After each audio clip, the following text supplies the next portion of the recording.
Welcome to Crafted by Self. I recently was given a nice piece of wood from one of my work colleagues. It was a huge piece of spalted oak. It weighed over 120 pounds. Didn't know exactly what I was going to do with it, so I decided to cut into it, take a look at the wood, to make sure it was ready. The moisture meter read 9%, perfect for making anything I wanted to. So one thing I've been doing since I started making sculptures is kind of avoiding some of the things that are challenging. So I decided I always wanted to make a female torso. The problem is I am terrible at freehand drawing. So trying to make something out of wood that I can't draw on is almost impossible for me. So I decided to go ahead and give it a try. It was a gift, so there was no better time than the present. So it took me a couple of days to start rough cutting the wood. After day one, I thought, man, okay, you didn't do too bad. Even though I did get a little chainsaw happy that you'll see later, and I cut into the neck at a crazy angle that I had to try to fix later. So for the next couple of days, I decided to go ahead and start grinding and put the chainsaw up. I recently did a 6-part series on making this female torso. They were very quick, about 2 minutes each. So this video is for people that really want to try to do this sometime in the future.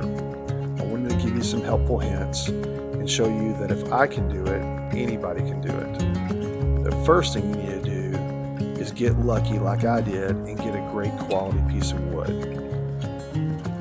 As I continued to grind on this thing after weeks and hours in the hot sun, I started seeing these cracks forming, and these cracks got worse over time. You're going to see here in a minute that these cracks got so bad that it caused a catastrophe. But before the catastrophe started, I actually almost killed myself using one of these grinders. To try to speed up the process, I put on a very aggressive grinder, and it kicked back on me to the point that it just about took out my midsection. I got lucky and it only cut my pants and slightly cut my leg. It could have been much worse.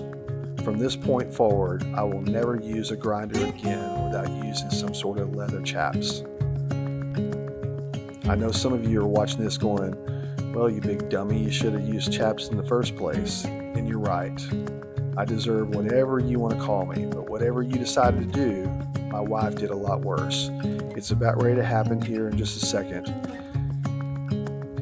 Showing you the progress that I made the days before, and then I take this incredibly aggressive grinder and I slow everything down so you can see the second that it actually happened. I'm in slow motion now, and right here it kicks back on me, hits me in the midsection, drops down to my left leg and cuts me. I got very lucky. I hear about these accidents all the time, but I never used a grinder without having a great handle on it. But it happens to the best of us, I know. Lesson learned. Small scar for the future to show my kids what not to do.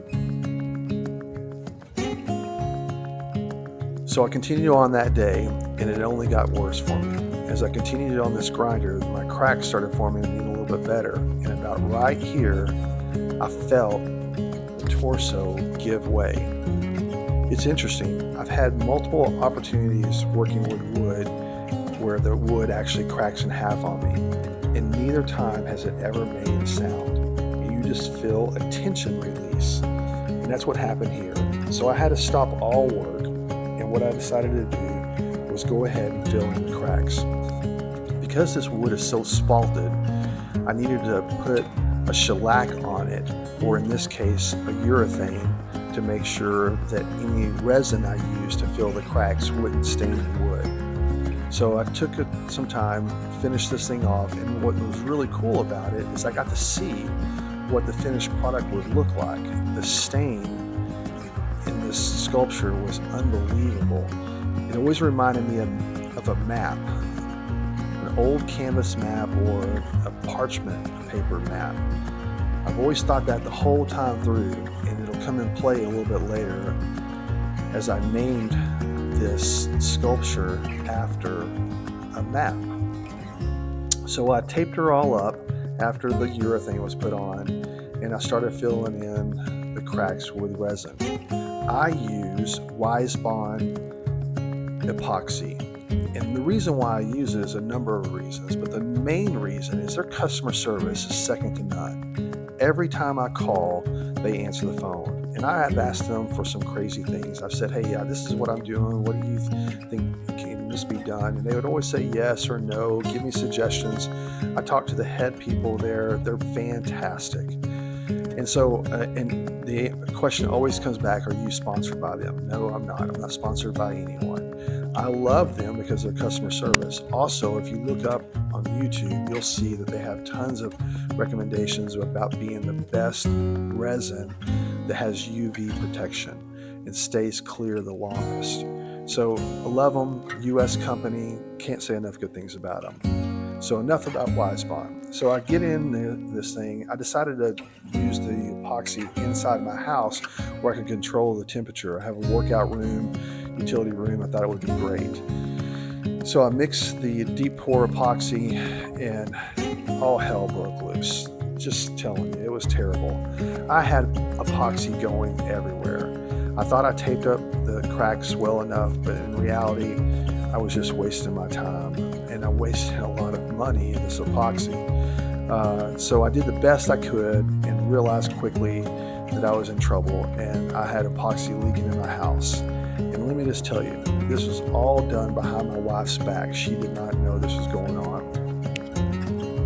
So I quickly put the female torso in a trash bag and ran her back out to the garage where she could leak in the garage. Now I was on to plan B. Plan B was to take a mixture of wood glue and sawdust from the grinding and make a thick paste out of it to fill in all the cracks. I focused on filling in the cracks in the front, knowing that the cracks in the back were the worst, and I was hoping I could fill them in with resin after that point. So I did it. It worked out really well, and I can't say enough good things about just going into this thing with an open attitude of I had no idea from the very beginning what I was doing, and I used everything of trial and error. And this was a good lesson learned.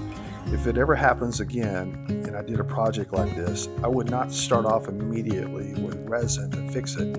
I would probably do what I did here. I'd take one side, fill it in with glue as a stopping point, and then I'd fill in the cracks from there. It worked out really well. So after the resin was done, I always knew I had to fix the neck because I cut in too much with the chainsaw. And so when I was using the resin in the back of the torso, I also fixed the neck. So then it was just on to the finishing touches. I used a die grinder to really get up under the arms, and I also used the die grinder to help me with all the definition. I really wanted it to look like a real female, so I focused on the ribs, the collarbone, the back muscles, the stomach muscles, and it really worked out well. I couldn't say enough good things about it. For the real small areas, I used a little Dremel, but frankly, the Dremel just didn't have enough juice to it, so I just kept on using the die grinder with smaller blades on it, and it seemed to work out well. And then, of course, every woodworker's dream, you go on to sanding. I sanded on this thing for days. I used all the grits, starting with 80 and water popping all the way to 220.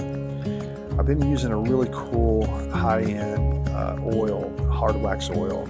It's called Vested Hard Wax Oil. It's an LED oil where you can take a UV lamp and cure the vested oil instantly.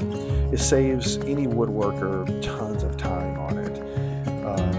It's becoming more popular. I think Osmo has a LED hard wax oil out now as well, and so it works out really good. Used the lamp, dried it instantly, and then this is what we come up with, guys. I couldn't be more proud of it. Because of the mapping, I decided to call her Lady Atlas. So Lady Atlas now sits in my foyer of my home, where she'll be enjoyed for years to come. For those that stayed the entire video, thank you. If you like these type of sculptures, I encourage you to subscribe to my channel. I really enjoy making cool things. I get tired of making the same things over and over, so you will not see that on this channel. If you have any ideas of something you would like to see, please let me know in the comments.